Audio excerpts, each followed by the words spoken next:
Personal style is by default meant to be personal. I mean, it's not like if you pay enough money, someone will hand you a title to your personal style. A more apt way of looking at this and exploring ownership of your style would be psychological ownership. Hi, I'm Gabrielle Arruda, your host for the Style POV podcast, and I'm here to help you learn to trust your own fashion instincts, hone your authentic style POV, and find strength through style. Ownership is an interesting concept when we think about it in the domain of personal style. Personal style is by default meant to be personal. It's not called let everyone else dictate who you are style or appease your judgmental mother-in-law style. It's personal.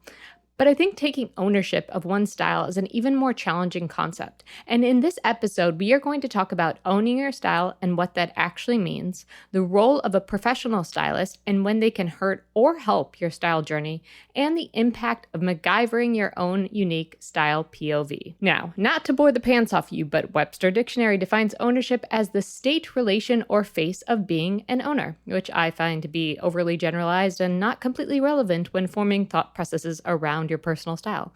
I mean, it's not like if you pay enough money, someone will hand you a title to your personal style. A more apt way of looking at this and exploring ownership of your style would be psychological ownership. This can be defined as the state in which individuals feel as though the target of ownership, whether material or non-material, or a piece of it, is, quote, theirs, unquote. It's a sense of control, of possession, a very high degree of personal connection. It starts with claiming, quote, it's mine, and translates into a commitment and a sense of true identification. And as always, find these concepts and studies linked in the show notes. Now, this type of psychological ownership becomes both cognitive and affective. So not only does it begin to reflect the individual and their thoughts, beliefs, and appearance, it also taps into their emotions, and they develop a personal meaning behind this ownership. So, someone who takes psychological ownership of, let's say, their Kibbe image identity type may begin to change how they dress and what they buy, but they may also more deeply connect to the essence of the ID that begins to change how they feel about themselves and what they believe to be true about themselves. Powerful, right? We begin to see ourselves in this thing that we are, quote, owning. You only need to spend a few moments on the various fashion communities to see how we can revert to our toddler self, announcing this ID is mine, and how dare that stranger on the internet tell me it's not, as if they were a parent removing a ball from a toddler's hand, which is obviously different than the type of ownership you feel when you buy a can of soda or a cheese grater. Yes, they are your possessions, but for most people, they are not going to feel defined by their cheese grater. And we often develop this sense of ownership if we are early to know about it, or one of the first. Ever read a comment of someone saying, well, I've been studying Kibbe for 15 years, as if that makes them more qualified to own their own ID than the person just discovering it. Nuanced misinformation aside. Now, the original creators of this concept identified four main components of psychological ownership. And don't worry, we will always tie this back into the personal style lens very soon. They are efficacy and affectance, which would translate to efficacy being a person's ability to dress themselves in a way that they intend and love, and affectance with an E, shopping at a certain store or styling yourself in a way to get this desired outfit outcome. Next, we have self-identity. We see ourselves as free spirit chic, so we establish that as part of our self-understanding. Our goal is to ask who we are today, but also who will I become? And when we take ownership of something like our Kibbe image identity, that may help us cement our perceptions of self. The next is having a place. We like to find our place among the chaos. That's normal. To have a home territory that we feel safe in. Now, this can be more literal, like an actual location. My style has a place in New York because everyone is non-judgmental and free to express their style selves. Or it could be a community or identifier. I joined a flamboyant natural online community because I wanted to find like-minded people who understand my personal style journey and can relate to my wins and struggles. And then the fourth is stimulation. We as human beings have certain need stimulations, and this is why we can sometimes move too fast in our style journeys and forget to actually apply the information we gather. We don't actually want to live in the comfort zones of our styles, so we seek out the next challenge, whether that be through a new trend, self-experimentation, or a new curation of inspiration. You learn about a new style system, it stimulates your interest and inspires you to think about how you could grow and change, ideally getting closer to that who will I become ideal. Fantastic. But pause and test it there, because accumulating hundreds of hours of information with no execution will not fill the stimulation need, because the stimulation is a path towards a desired new outcome. These 4 topics converge after we have come to know the topic intimately and formed a personal connection or investment of self within the idea. Then, psychological ownership. Now, that's all well and good. I get it. I can mentally think about owning my style. But how and when do professional stylists come in? And are they hurting or helping your style journey? Part of developing psychological ownership is rooted in a sense of control over the topic, and we want to feel like our style is our own, not something anyone else is telling us we have to use or become. A stranger online tells you that you have gamine essence, or many strangers online tell you this, but as hard as you've tried and hoped, you can't seem to see yourself that way. Tell me how I picked that example. But it's important to remember that you know yourself best, and choosing the correct time and the correct venue to gain more mastery or knowledge or opinion on a topic is critical. This may be slightly controversial, but professional stylists can only help so much in the typical one-on-one format. While they may have more knowledge than you on a particular topic, or may even be the foremost expert in the topic, they don't know you as well as you know yourself. So you don't want to hire a stylist too early in your journey, because you won't be able to accurately express your style concerns or directions succinctly. You need to have experimented, collected some style data, and have a precise style goal that you can clearly explain, and have found a stylist whose advice and results fit that goal.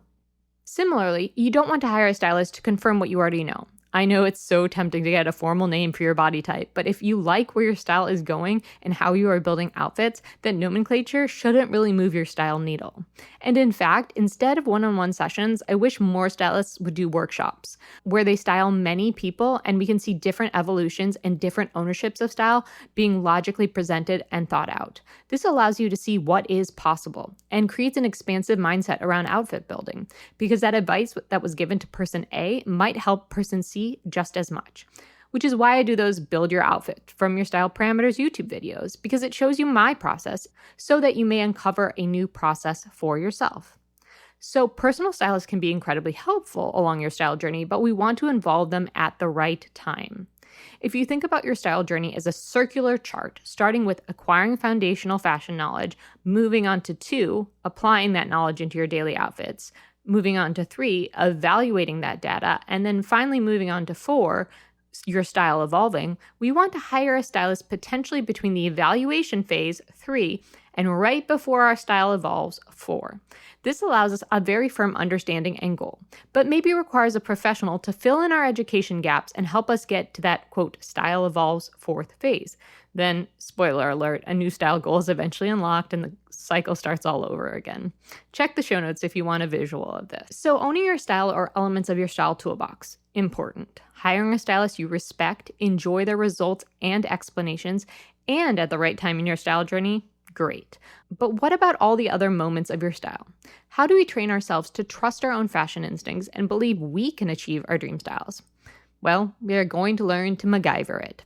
Now, for those not aware of who or what MacGyver is, it was a TV show that was based around a character named MacGyver, who was a secret agent and refused any violent means to solve a crime or get out of a jam. Instead, he had this immensely creative and scientifically explorative methods to solve his problem, like creating a makeshift laser to get out of a locked room.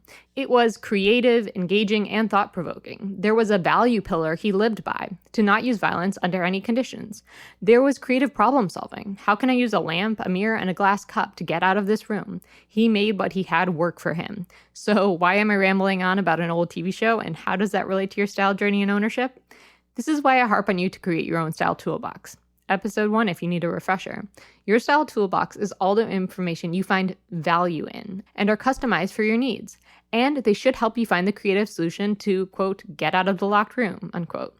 The more you explore your style on a daily basis by reflecting on your outfits and taking daily outfit photos, the better you will be in using your style toolbox. But the tools you deem worthy of your style toolbox can help you get out of your style jam.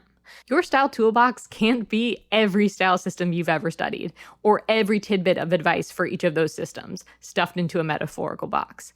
It needs to be a selected and refined version that you have personally tested and defined for yourself, and it should also consider your bigger values and bigger style dreams. MacGyver's problem solving was directed by a moral pillar of no violence. Your unique style POV, which includes your thoughts and beliefs, can help direct what goes into your style toolbox and how you build your outfits. And the more in tune you are with your unique style POV, the more value and ownership you will feel around it. You're not choosing that shirt because it fits your Kitchener essence or works for your seasonal color palette. You're choosing that shirt because of what it communicated, how you feel when wearing it, and what it represents to you. The more value and direction you can find in your style, the less easily influenced you will be to change it, and the more clarity you will find along the way. And style problem solving will become second nature. Your pattern recognition and application will be oh so refined. And your confidence in your ability will also grow. New style hurdles, no problem. I can do this. I've done it before. Now, MacGyver has inspired a lot of people to think about problem solving differently. In fact, there's a whole MacGyver method. This involves writing out by hand your problem. But the quicker we want an answer, the more specific the question should be. You could write down, what type of shirts do I like? Or why does this dress look weird on me? Then you're going to go do something for 20 minutes, completely unrelated. Something with your hands is especially great. Or you could go for a walk, take a shower, make lunch. This is the release. You put the problem into your mind, and now you're just going to let it go. And at night, you're going to go to bed, and the next day, you're going to spend 3 to 5 minutes writing out the answer to your problem. It is totally okay to start out by saying, this is the stupidest thing I've ever done, and Gabby is annoying me by asking me to do this. But just keep writing for those 5 minutes. An unprecedented amount of times, you can write out the answer. You end up saying, I hate you, Gabby, but I do want to know why that dress looks weird. And now I realize I just didn't vibe with who I am. I'm not sure why I even bought it in the first place. And I don't like how it feels on me. It feels tight around the shoulders. So I'm going to start paying attention to the garments that I do enjoy and how they are constructed in the upper body. Which is why I created this podcast. I want us to be more aware of our own style instincts, that professionals or crowdsourcing can be great supplements, but they shouldn't ever replace your style ownership. I want you to think about, what do you own about your style? What systems feel deeply connected to part of your identity? What elements don't feel connected, and are you trying to force them anyway? Just because Sally had her style changed by one of these systems doesn't mean that it's the right system for you. I'm not saying that each phase of your style journey will be struggle-free, but once you embrace your own fashion instincts, you'll feel confident to MacGyver your way through any style hurdle. To finding strength through style and owning our style POVs. Until next time. The Style POV podcast content is for general informational purposes only and should not be considered professional advice. The views expressed by hosts and guests are their own. Gabrielle Arruda is not liable for any errors or omissions, and listeners use the information at their own risk.